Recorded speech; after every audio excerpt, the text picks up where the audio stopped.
Eu achei que... Peraí, deixa eu só... Pronto, iniciada a gravação. Até te agradecer, te fazer a apresentação.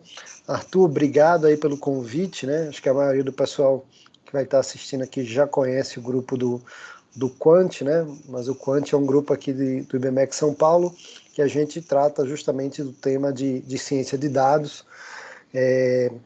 tanto para fomentar e para incentivar o assunto, principalmente entre os novos alunos, principalmente alunos de negócio.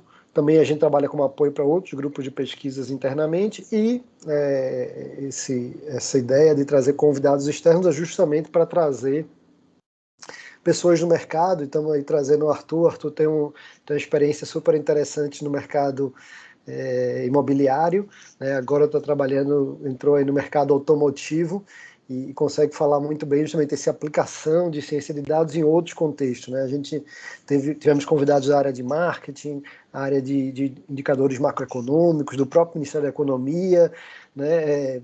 Pessoal do petróleo, mercado financeiro, tivemos também alguns convidados aí, pelo menos uns 3 ou 4 convidados. Mas, Arthur, te deixo aí até para você se apresentar melhor e entrar no tema. Fica à vontade. Obrigado aí por ter aceitado o nosso convite. Então, beleza. Obrigado, Luiz. Fiquei feliz aí com o convite de vocês. Tô um pouco surpreso. E é uma honra aqui estar apresentando para vocês um pouquinho da minha experiência que eu tive. Eu vou focar aqui mais na minha experiência de mercado imobiliário, que é o tema do webinar, né? E aí eu vou apresentar aqui só para ficar um pouquinho mais claro aqui, um pouco de quem eu sou e tal. Então, eu fiz uns slides aqui, a ideia é ser bem um bate-papo, né? Ter uma conversa bem leve, porque no meu background de startups e tal, eu acredito que essa é a melhor forma de comunicar. Então, bora lá. Adoro GIF animado, adoro meme. Adoramos, né? Então, beleza. Aí já tem um GIF meu do histórico do meu cabelo crescendo e da minha insanidade também, conforme a pandemia. Então, eu sou estatístico de formação, me formei pela UEM, em Maringá. Atualmente eu trabalho na Web Motors, atuo como cientista de dados, mas anteriormente eu estava trabalhando nessas duas Construtechs. Nessas duas não, né? Não em paralelo, mas primeiro a MAP e depois a Sketch, que são startups voltadas ao mercado imobiliário. E, com curiosidade, eu sou um pseudo-músico, né? Eu tentei, mas nem tudo deu certo. E sou apaixonado por GIFs, então essa palestra aí... Você toca o quê? Só pela fotinha ali, pelo emoji, parece, sei lá, um cavaquinho, não sei o que, um Não, eu toco pagode. guitarra mesmo. Ah, não. Mas ali é uma guitarra, né? Eu que tô cego, né? É uma guitarra. Se der com calma, parece Era o guitarra. emoji que tinha. E aqui estão as minhas redes para quem precisar. Não sei se está aparecendo aí o link. Aparece. O Aparece? próprio link da apresentação. Ah, tá. Legal. Se alguém precisar desses slides aí, por algum motivo, tá nesse link aqui. Então, arthurrocha.github.io/slides IBMEC. Muito legal. Curiosidade, qual software que usou para construir os slides? Eu fiz usando o R Markdown.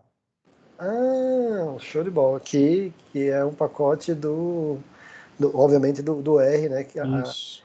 Mas nunca tinha visto para gerar Slides? slides, né? E muito É, menos com figura, com animação. A gente usa até para prova. Inclusive, um dos professores que não está aqui presente usa.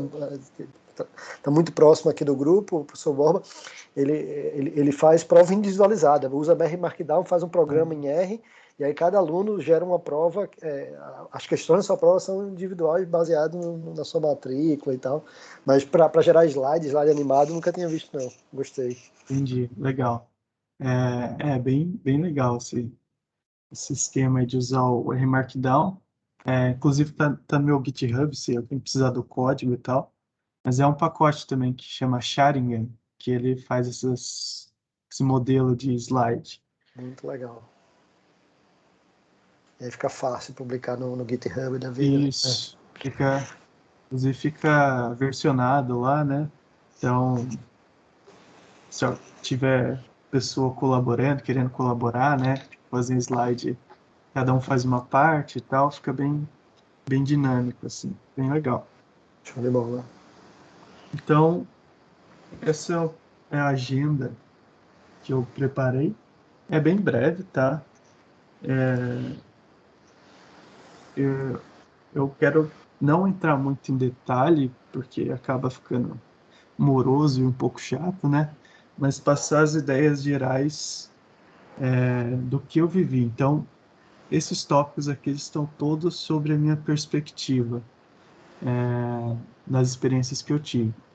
Então, primeiro tópico aqui, por que ciência de dados no mercado imobiliário, desafios enfrentados no setor, fontes de dados relevantes e alguns exemplos de aplicações. Beleza? Show de bola. Então, por que, por que ciência de dados no mercado imobiliário? Porque tá cheio de GIF, então tá Esse recheado. ator em particular, sabe quem é, né? Sei, o Liam Nelson, né? Lianês, ele só faz esses filmes agora de sequestrar a família, não sei o quê, né? Bom ele fez no papel de cientista, não tenho a menor ideia que filme é esse, mas a gente só vê ele É, agora em filme de pancadaria. é verdade. Sempre matam alguém da família e ele vai se vingar. Mas beleza. Tá. Então, algumas motivações, né? Por que usar ciência de dados no mercado imobiliário? Então, acho que a motivação mais óbvia é a seguinte: o mercado imobiliário está ligado diretamente à construção civil. Segundo os dados aí do Sebrae de 2019, esse setor representa 6,2% do PIB brasileiro, com faturamento anual de mais de 1 trilhão. Então, é um mercado que roda muito dinheiro, né? E por si só, onde tem dinheiro, tem oportunidade, né?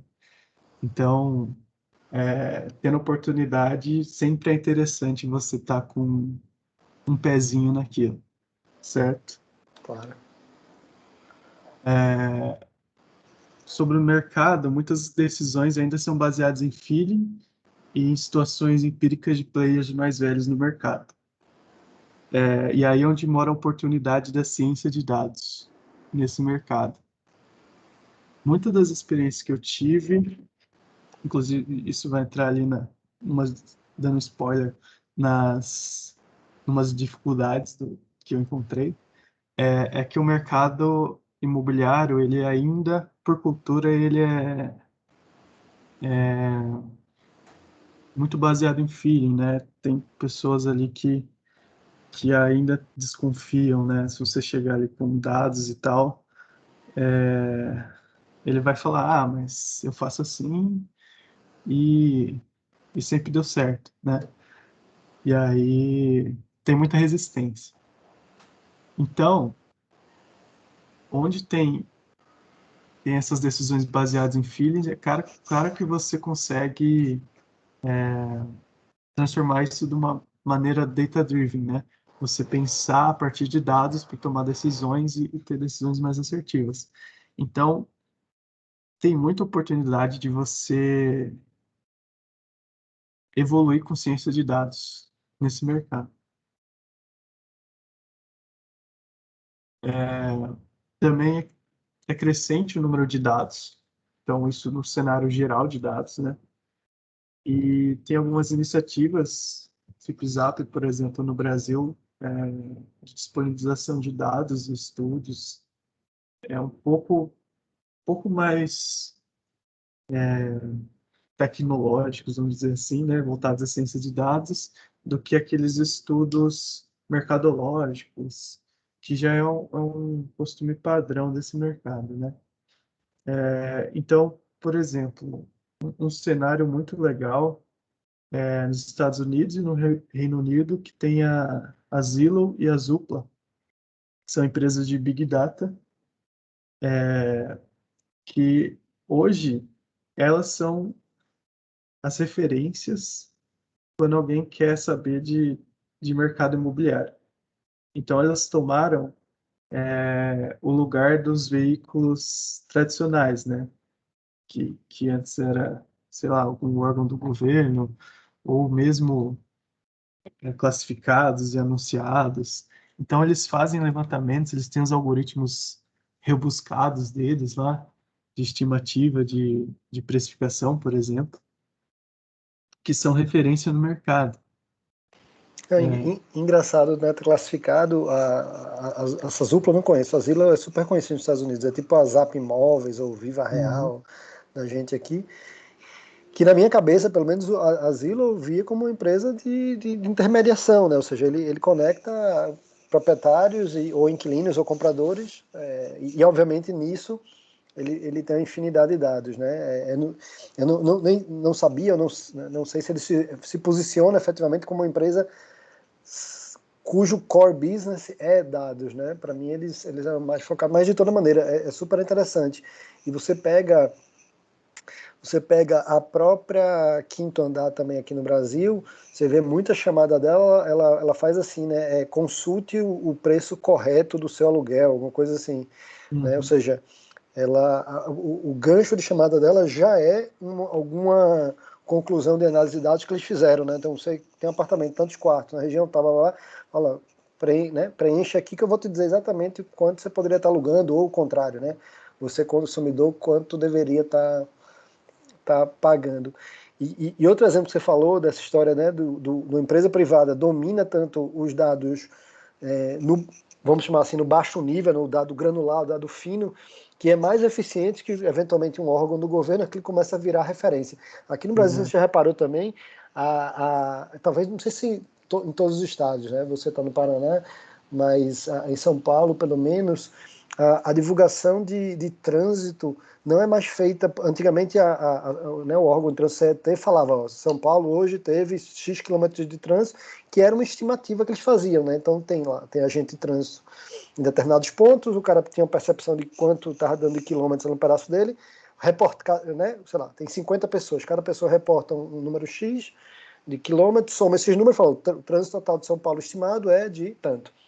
Uhum, Parou de fazer isso e agora eles usam a referência do Waze, e o Waze não dá exatamente uma estimativa em quilômetros, mas ele usa muito a referência de alertas, né? Tipo, a gente como usuário de Waze fala: ó, aqui deu um carro quebrado, não sei lá. E obviamente isso aumenta com escala, né? Quanto mais intercorrência tem na cidade, as pessoas reportam no Waze, né? Significa que tem um movimento maior ou menor. É isso que está se usando muito para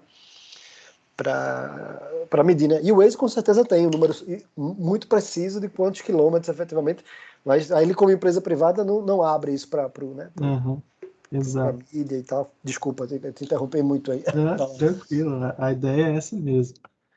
É, fica à vontade. Inclusive, eu lembrei aqui de um caso que é a Loft, né?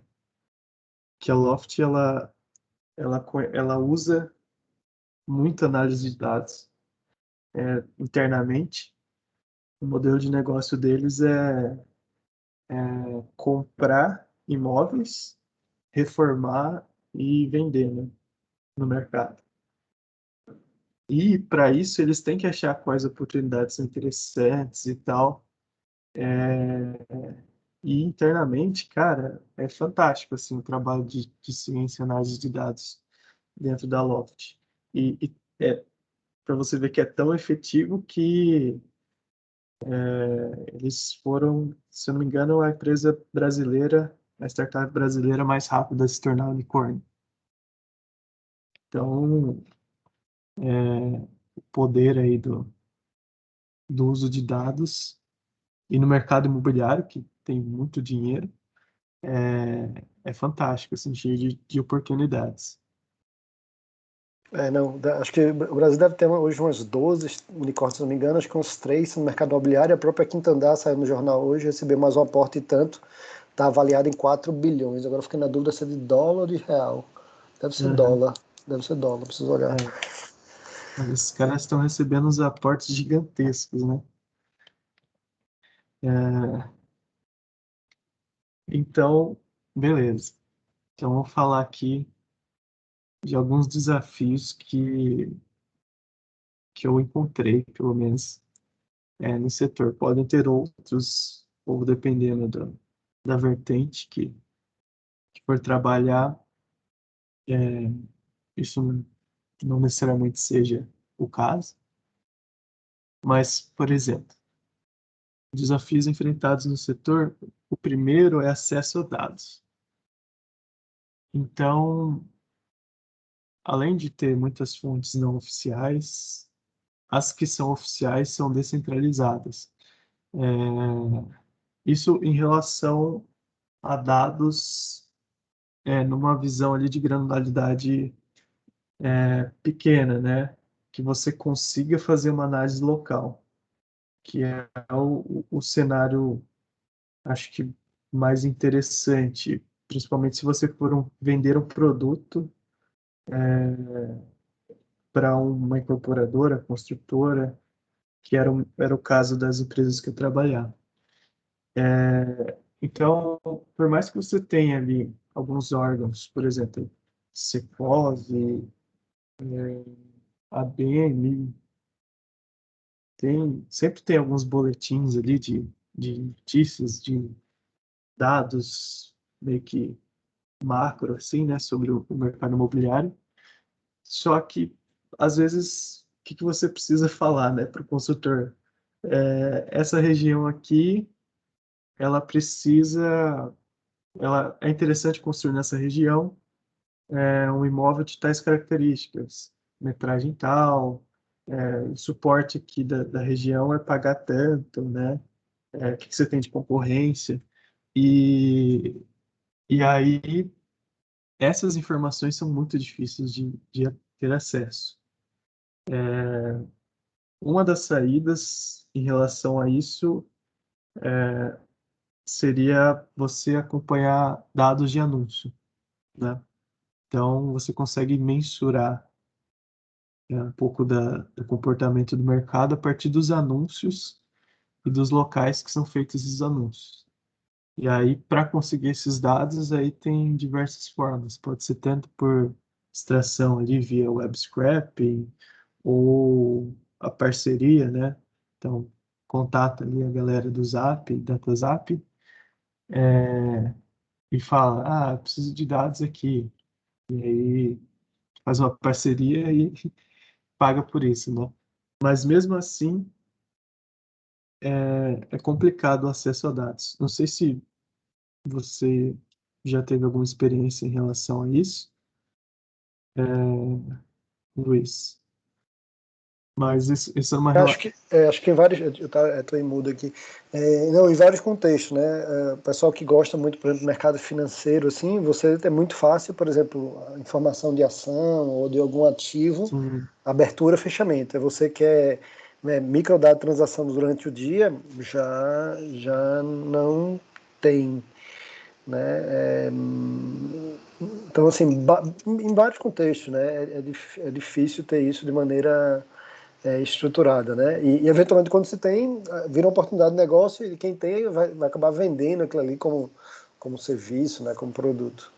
exato.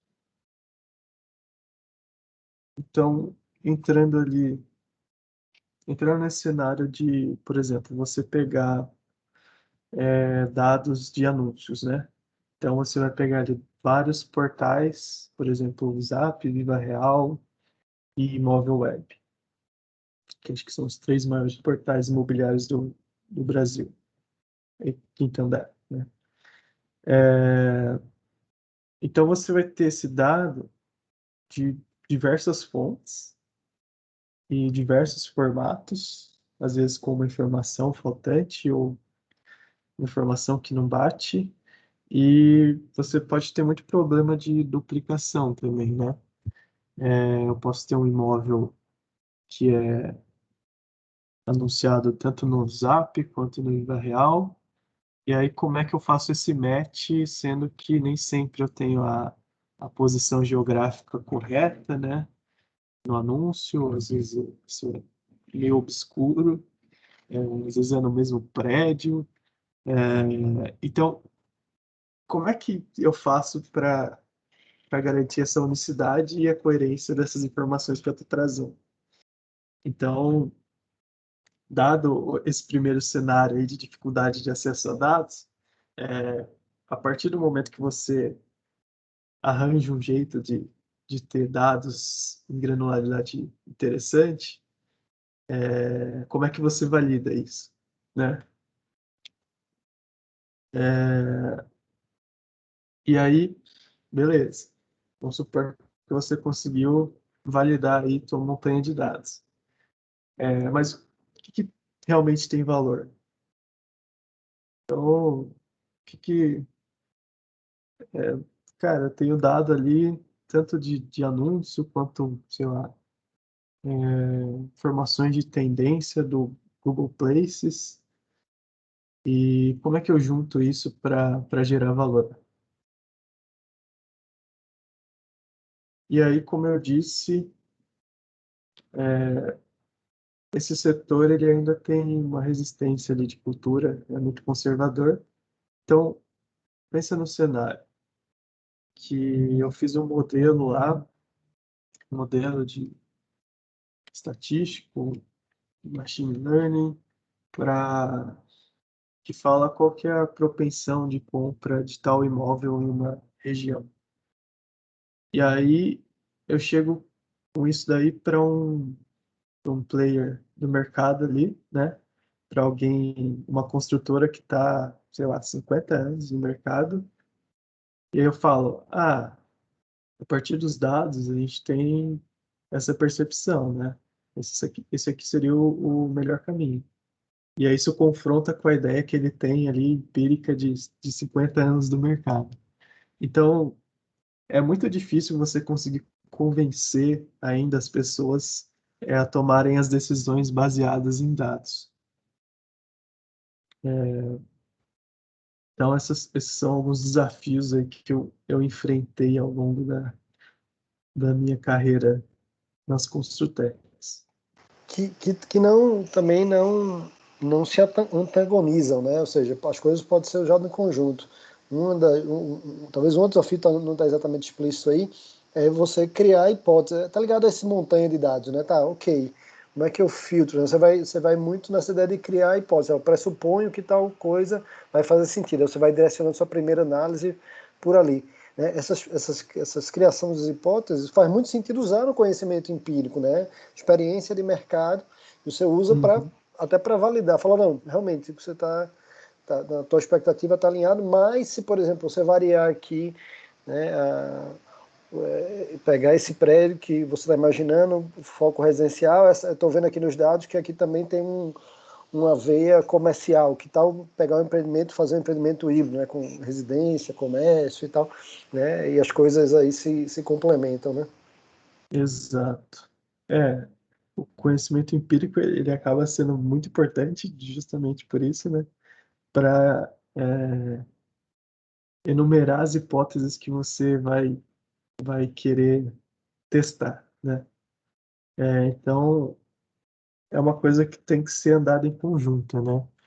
É o que eu sempre falo, não adianta você querer usar, né, de fazer modelagem se isso não está atrelado a algum problema real de negócio, né? Você vai fazer um modelo só porque é legal, assim, tá, beleza, né? Mas isso não resolve nada praticamente. Então, é muito importante você estar atrelado ao negócio e ter essas pessoas experientes como suporte para a tua própria modelagem, né? Então, às vezes, uma percepção de uma pessoa pode entrar, por exemplo, como uma variável no teu modelo. Então, é muito interessante essa conversa, né, entre as áreas de negócio e dados. Então, eu vou dar aqui um exemplo de fontes de dados relevantes que eu acabei utilizando na Sketch para gerar vários insights. Então, tem bastante coisa aqui. Então, por exemplo, os anúncios onde você consegue tirar características de imóveis e valores, né? Então, você tem ali portais imobiliários, que disse Zap, Viva Real, o próprio OLX, Quinto Andar, e sites de imobiliárias também. Tem o Marketplace do Facebook, que não sei se todo mundo sabe, mas tem pessoas que anunciam imóveis e coisas para vender, como se fosse o LX, né? No próprio Facebook e no Airbnb.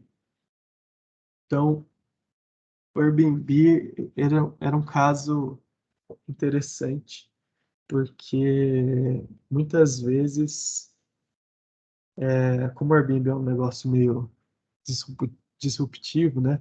É, não é muito novo, quer dizer, não é muito velho, né? Tem uma certa resistência, né? Então, você tinha que falar para alguém, vale a pena você colocar um Airbnb, né? Esse tipo de negócio, ele realmente gera lucro para você? Você quer falar alguma coisa, Luiz? Não, não, tô concordando, perfeito. Ah, sim. Então, ó, só de anúncios você tem aí diversas fontes. E aí já entra naquele problema de você unificar, validar essas informações e gerar valor a partir disso. Então, você tem que conversar com a ponta, né? Quem que vai comprar isso, para entender qual que é a dor dele e o que que você pode mostrar para ele que é de valor. Junto com isso, a gente tem que é bastante importante informações demográficas.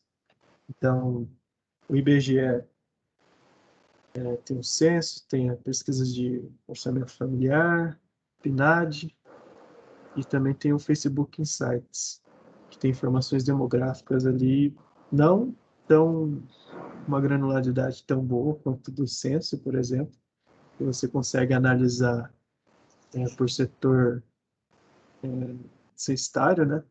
Que isso tem uma validade tremenda,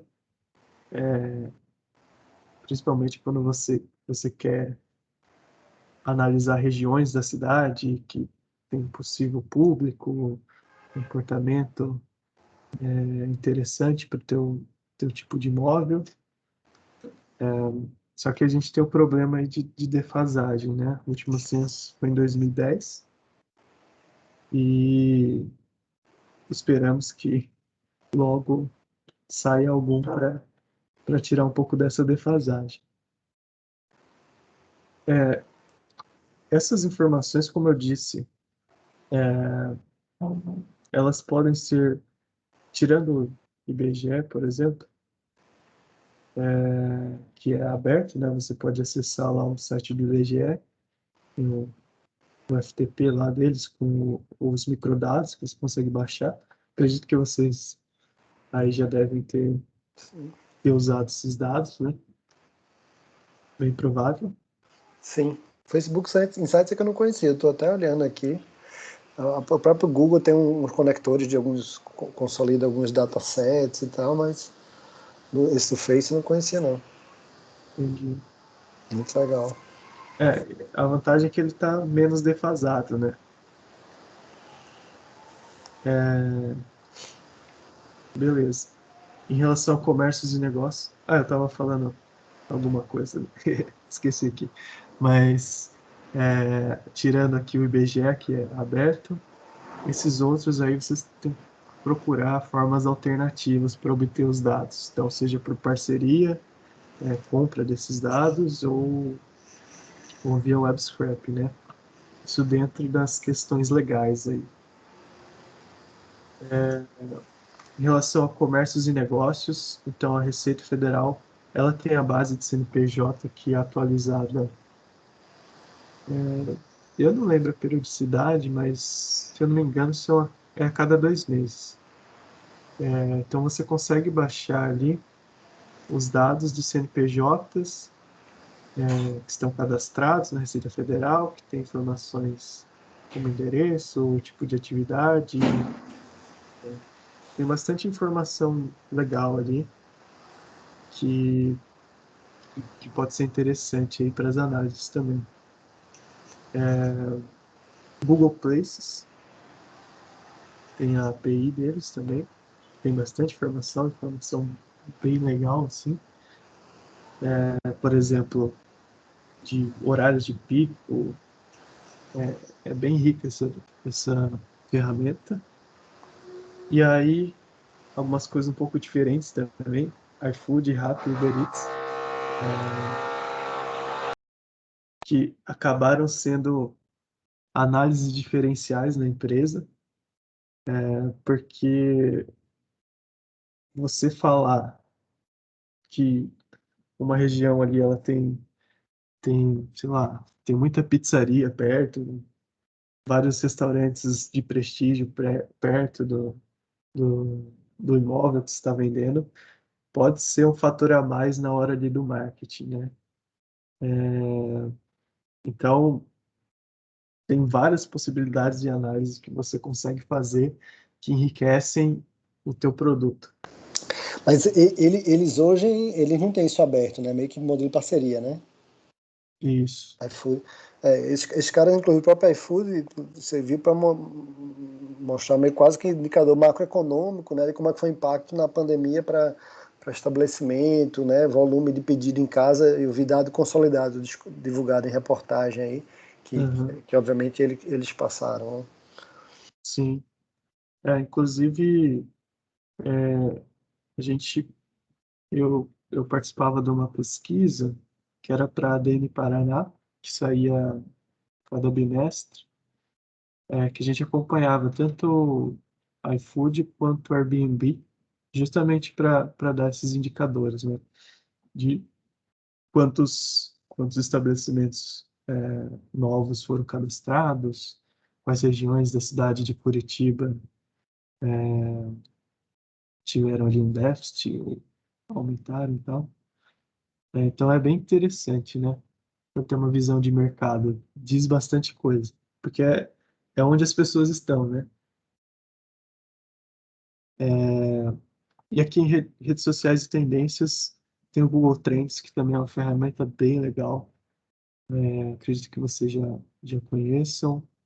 O Twitter, ele facilita, pelo menos facilitava até um tempo atrás, você usar a API dele, consegue tirar informação ali de análise de sentimento,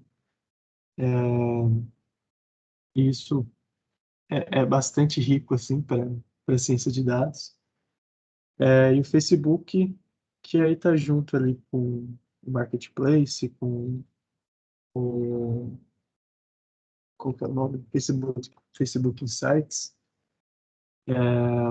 Então, tem bastante fonte de informação. E essas daí são algumas possíveis, né? Com certeza tem bastante outras alternativas. E aí, voltando aí, por exemplo, mobilidade e transporte, o Waze também é muito importante. No setor imobiliário, você falar que uma rua é movimentada, às vezes pode ser um fator de resistência para você vender um imóvel, né? Então, dependendo do público que você vai vender, é melhor você ter uma rua ali que tem menos movimento de carro, porque tem menos barulho. Então, essa série de possíveis análises e questõezinhas são desencadeadas a partir desses dados diferentes, né? sei se tem alguma dúvida, Luiz. Tem bastante fonte de informação aí. Não, sim. O Twitter, para mim, também, não sei se mudou, um histórico recente, ele era bem aberto, né? O Waze acho que também tem um esquema de API. Até me surpreenderia, né, o Twitter começar a fechar, né? E é um tipo de análise bem difícil, né? Que eu, inclusive, lembrei disso que você falou lá no início, né? A dificuldade de achar dado, né? Tem um tipo de dado, por exemplo, no Twitter, você tem relativamente fácil acesso, mas é bem difícil de processar, né? Ou seja, que é conversação, né? É texto, né? Isso. E você pega, por exemplo, eu falei dado do mercado financeiro, né? Mercado financeiro você tem fácil cotação diária, né? Abertura, fechamento, dificilmente tendo transações durante o dia. Você se assinar tipo um Bloomberg da vida tem notícias curadas, né, organizadas, mas se você quiser pesquisar mesmo, né, burburinho de mercado, Twitter é um ótimo lugar, né, ou redes sociais em geral, né, mas é um trabalho bem difícil você processar e filtrar isso aí, né. Sim. Aí que entra a magia da ciência de dados, né? É ter o conhecimento necessário para tirar essas informações desses tipos de dados não estruturados, né? Tanto de texto como até imagem, por exemplo. Mas realmente é uma dificuldade, né? Não vem uma tabelinha pronta com respostas. E, um exemplo legal disso, na MAP, por exemplo, a gente tinha uma parceria com uma empresa chamada Fox AI, que qual que era a ideia dos caras? Olha que negócio louco. Eles pegavam as fotos dos anúncios, né?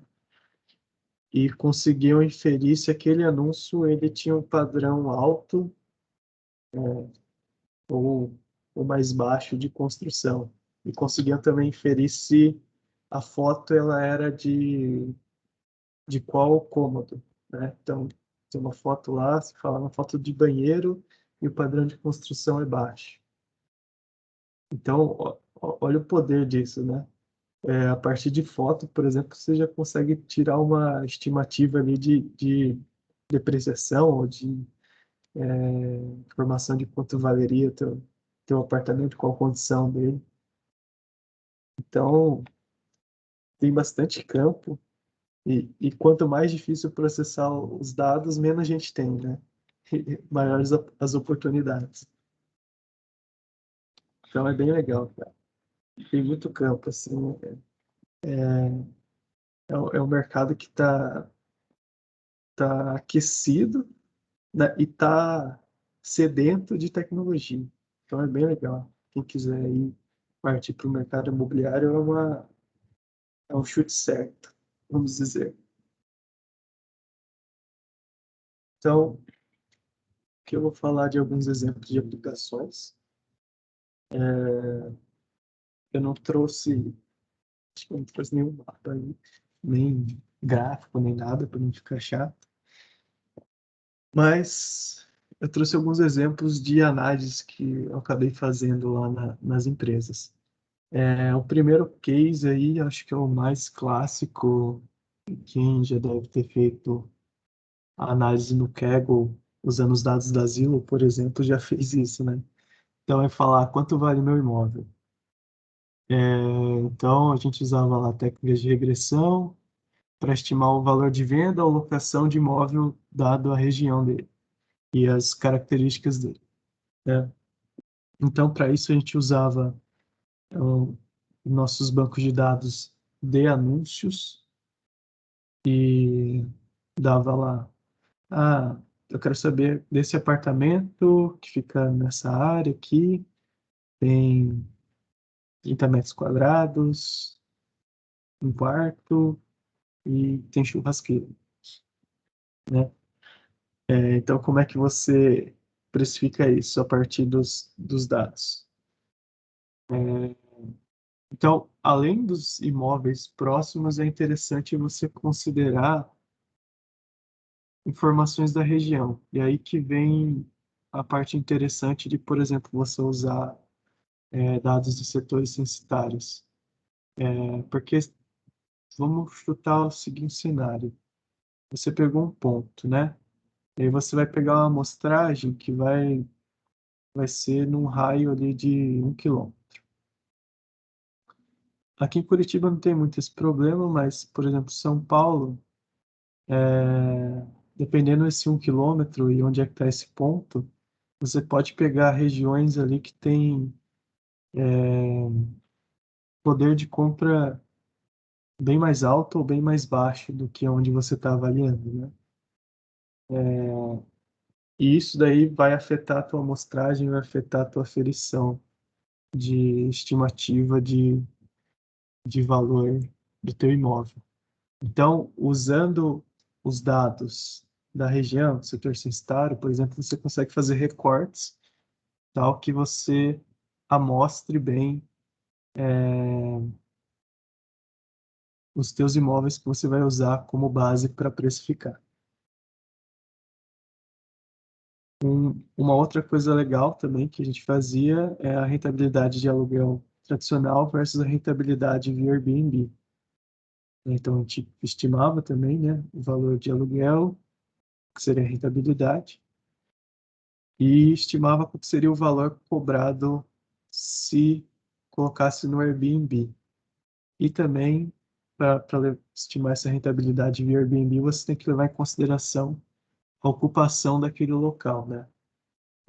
Então, não é garantia que você colocar o teu imóvel no Airbnb, você vai ter 30 dias do mês aí com o teu imóvel locado. Então, você tem que levar esse fator em consideração também. E são equiparáveis, nunca parei para pensar isso, mas são equiparáveis esses valores, sei lá, um imóvel qualquer, sei lá, você bota um mês cheio no aluguel tradicional, sei lá, é R$ 1.000. No Airbnb eu chutaria que vai variar, obviamente, né, mas provavelmente deve ser muito comum, sei lá, ficar locado um terço desse tempo.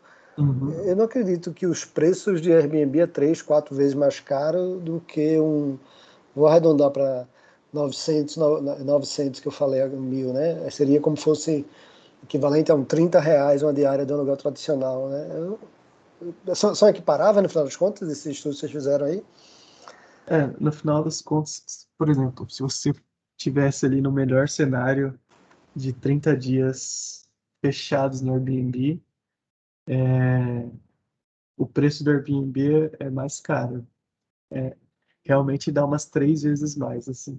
3 vezes, essa conta mais ou menos, né? Ou seja, o custo de uma diária de Airbnb em média é como se fosse 3 vezes o Isso, aluguel diluído, né? Tá.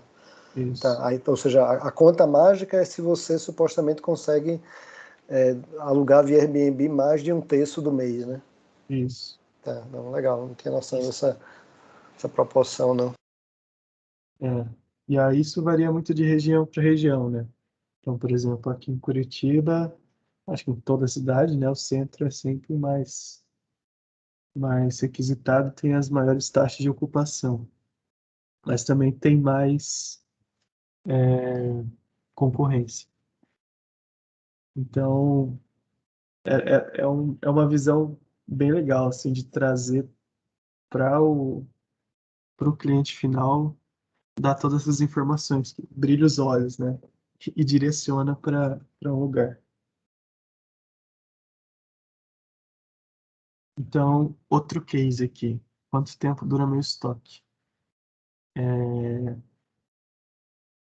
Qual que é a ideia? Usar análise de sobrevivência, que é a análise para você ver qual que é o tempo estimado até determinado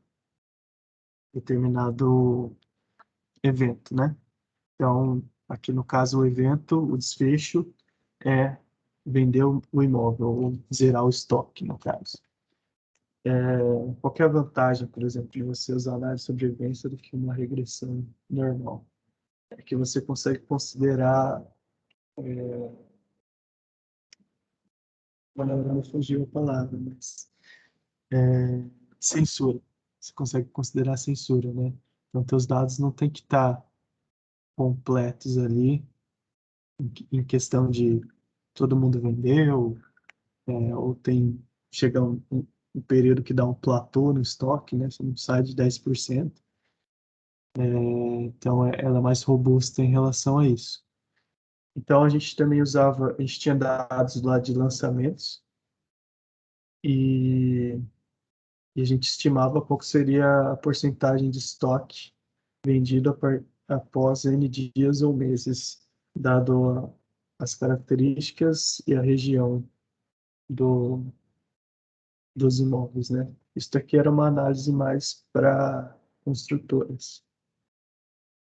Então, isso daqui é muito legal, isso dá um direcionamento muito bom, porque a partir de análises como essa, e mais análises, você pode falar para um construtor que às vezes não vale a pena ele levantar um empreendimento ali, né? Vale a pena ele mudar de lugar e fazer essa análise de novo. Então, Que essa questão de estoque dá para usar em vários cantos. Obviamente está usando aqui para imóveis, mas numa situação normal, né, pegar estoque de varejo em geral, né, para uma operação normal é relativamente simples prever, não precisa nem de análise de regressão, nada desse tipo, é fácil. E agora, em situações extraordinárias, tipo agora em Covid, a gente viu faltar, sei lá, oxigênio, né? Engraçado como você vê as pessoas falarem, ah, não, como a gente estava em situação excepcional, a gente não estava bem conseguindo precisar a evolução. Balela, né? Você pegar até um modelo de autorregressão, coisa do tipo, daria para prever, ou pegar, colocar como os dados do próprio crescimento de Covid junto com o consumo de estoque, sei lá, de oxigênio, daria para prever. O difícil de prever num caso desse de infecção de Covid são as mudanças de direção, né? Tipo, se está na crescente, prever quando é o pico, quando para, que é difícil, né? À medida que desce e recomeça uma segunda onda, estamos falando agora em terceira onda, e isso realmente é difícil. Agora, dado que estamos numa crescente, por exemplo, numa decrescente, que seja fazer a previsão disso que não seja linear, totalmente possível. É uma grande balela, né? Que você vê, fala, faltou oxigênio que a gente não conseguia prever, mas vamos lá. é, aqui o negócio é você estar sempre atento, né? A fazer as análises meio que em real time. Esse é o melhor cenário, porque aí você consegue ver essas nuances aí que acontecem, né? E se prevenir, ou pelo menos, cara, tô vendo uma tendência aqui acontecendo e vamos tomar cuidado, né? Então ainda falta um pouco desse carinho aí. A galera só deixar um modelo lá rodando e esperar que tudo vai ficar ali na linha de normalidade.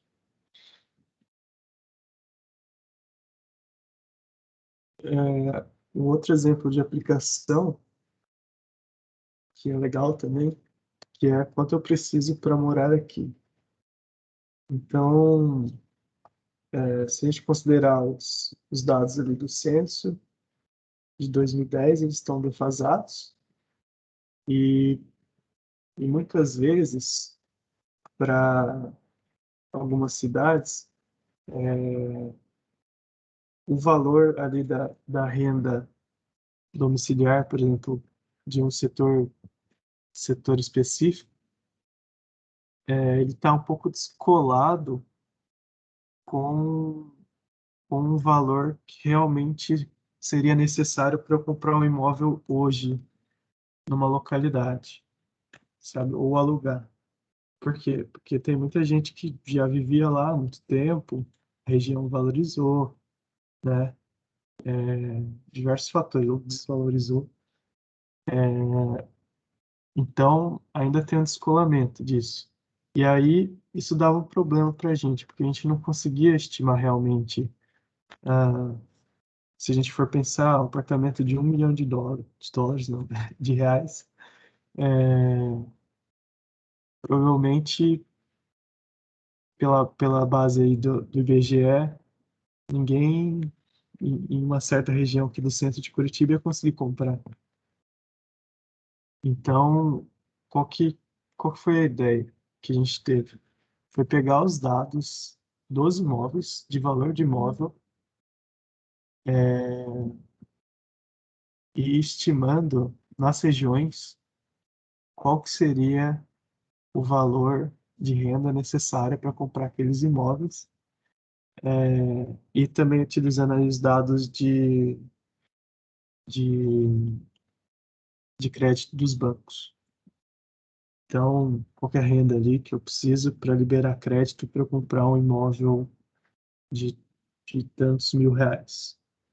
E aí a gente conseguiu dar um cenário um pouco mais real, né? De falar, ó, para você vender esse imóvel aqui, aliás, para você comprar esse imóvel aqui, você tem que ter uma renda tal. Então, às vezes não faz sentido, né? Às vezes, para o comprador, ele não consegue achar tantas opções numa região. Então, esse foi um drible que a gente deu para conseguir tirar um pouco desse efeito defasado aí do IBGE. Não sei se ficou claro, se eu viajei muito aqui.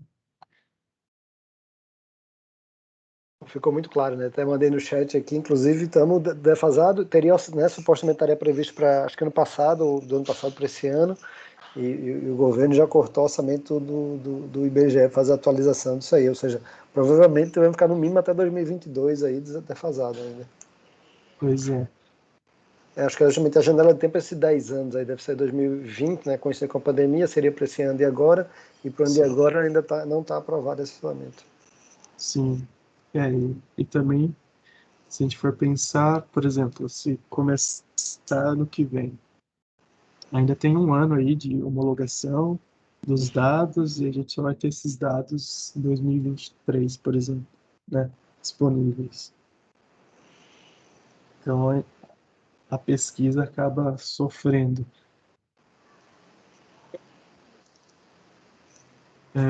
E aí, alguns outros exemplos de aplicações. Um interessante é o detector de oportunidades. Então, encontrar regiões onde a média ali de valores, por exemplo, praticada está baixa, mas tem uma valorização interessante, que seria, na ideia ali, interessante para o tipo de negócio da Loft, por exemplo. Entendimento de público-alvo,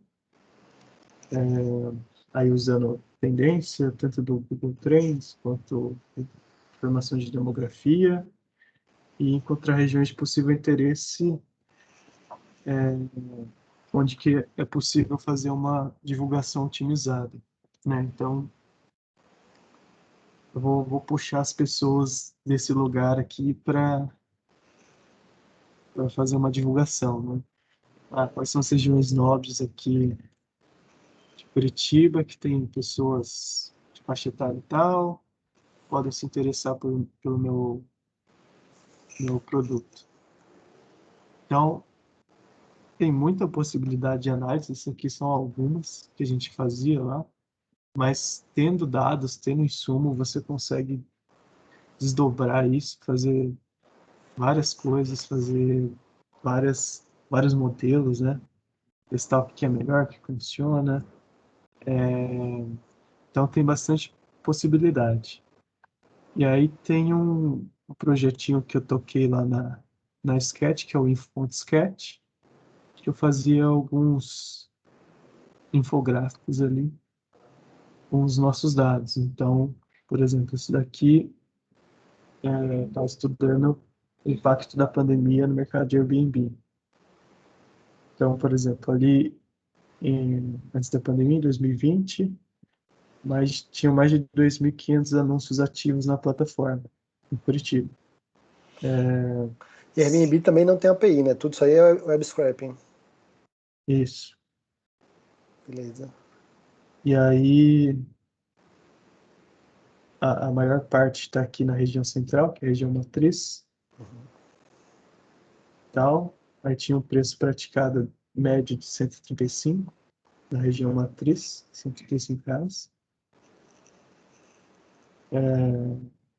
E aí teve uma redução de 30% em novembro de 2020, teve uma redução ali no número de Airbnbs de 30%. Só que o valor médio da diária, primeiramente ele reduziu, só que deu um tempinho depois ele aumentou ali por volta de 27%. Então ele acabou ficando mais caro do que antes da pandemia, que foi um efeito meio chicote ali da galera tendo que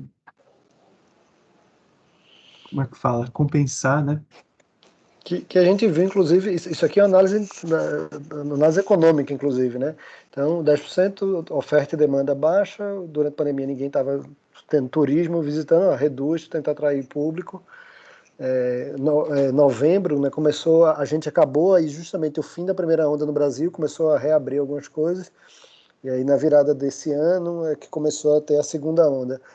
Aí o pessoal, né, voltou a ter demanda, talvez as duas coisas, né, excesso de demanda e tentando esse recuperar, naturalmente o preço sobe, e a gente vê isso em vários setores, tanto que o nível de inflação que subiu também agora em final de 2020, né, e está entrando em 2021 aumentando a inflação. Sim. Então aí tem as regiões ali que foram mais atingidas, em Curitiba, com uma redução do número de Airbnbs. Então, Atuba, esse aqui que eu esqueci como que é, mas são regiões mais afastadas, sofreram um pouco mais do que a parte central aqui. E aí o cenário geral. Então, esse aqui é só um exemplo também de possibilidades de análise que são bastante interessantes, né? Assim como essas análises, dependendo do tipo de informação que você tem, pode abrir a possibilidade de ver de outra forma, né? Então, acho que o importante é você ter da onde tirar insumo para ir partir para fazer análise. E era isso daí. Obrigado. Arthur, muito legal, show de bola. A gente ficou né, super bem no limite do tempo aqui. Acho que entrou o Orildo também. Orildo, tá acompanhando aí a gente? Quer fazer alguma pergunta? Tô acompanhando, sim. Não tenho pergunta, não. Achei bem legal, viu? Valeu. Tá, joia. Acho que Orildo, você tá na minha turma agora de contraturno, né? Acho que Sim, tô. agora, vai ter aula agora à tarde. um e-mail a gente tem um outro convidado também, o Daniel lá da Anibima lá. A gente oficialmente começa a 1h10, né? Mas as convidados vêm aí 1h30, então dá tempo pelo menos de Almoçar agora, né? Tá, eu vou deixar já aberto a sala, boto e aguardo o convidado. Mas legal, bom te ver aqui. Arthur, muito bom, cara, eu gostei demais. Bateu até saudade, falou de Airbnb, bateu saudade até de voltar lá no Batel, tomar uns vinhos em Colombo. Engraçado que, obviamente não, né? Mas eu não tinha visto tua própria apresentação, né? A gente no início já falando esse tipo de coisa que a gente vê na prática, né? O quinto andar capta cliente justamente falando, fazendo essas previsões e tal. Então você vê como o dado virou ferramenta até de captação de cliente, né? Não só isso, né? Empresas privadas que trabalham ali o dado granular muito bem, está virando mais importante do que órgão do governo, né? A gente falou esse exemplo que você pegou nos Estados Unidos, aqui no Brasil tenho certeza que a Zap Imóveis consegue prever muito melhor, quer dizer, não sei, porque a gente é muito bom para a parte de cobrança de imposto e tal. Talvez tenha o dado no governo, talvez não trabalhe tão bem, né? Mas as prefeituras controlam a base de dados do IPTU, tem um dado muito rico. Provavelmente não trabalham tão bem isso aí, mas o dado pelo menos eles teriam. Mas com certeza, né, qualquer uma dessas do ramo imobiliário que você falou consegue trabalhar isso e fazer essas previsões de mercado muito melhor do que, sei lá, as prefeituras. E sei lá, o exemplo do Waze também, tanto que agora, né, virou obsoleto, né? Ter o agente de trânsito vendo fisicamente quanto tem de engarrafamento está obsoleto. Uhum. Mas muito legal. Show de bola, Arthur. Muito obrigado aí. conte com a gente, tá convidado, tão logo esteja liberado os presenciais, né? Tá convidado, quiser vir aqui fisicamente. Hoje o IBMEC acho que não tem um campus fixo, né, no Paraná, a gente tem cursos espalhados no Brasil todo, inclusive o Paraná, mas não com campus próprio, né? Campus próprio a gente está em São Paulo, Brasília e Minas. Então, estando aqui em São Paulo, está convidado para a gente se encontrar aqui em São Paulo. Beleza. Obrigado pela oportunidade. Me ouvir falando aí balelas. Nada, foi um papo maravilhoso. Obrigado, gente. Valeu e boa sorte em teu novo desafio, saindo agora desse mercado imobiliário e entrando no mercado mobiliário, né, de automóveis. Já está pré-convidado para o semestre que vem, então logo você esteja aí, né, aprofundado aí no mundo automotivo, pode vir falar desse mercado também, que a gente se interessa. Beleza. Tá joia, pessoal. Valeu, boa tarde, Eurildo. Até já já, a gente se encontra. Até, brigadão, viu? Um Falou. abraço, tchau, tchau. Tchau, tchau.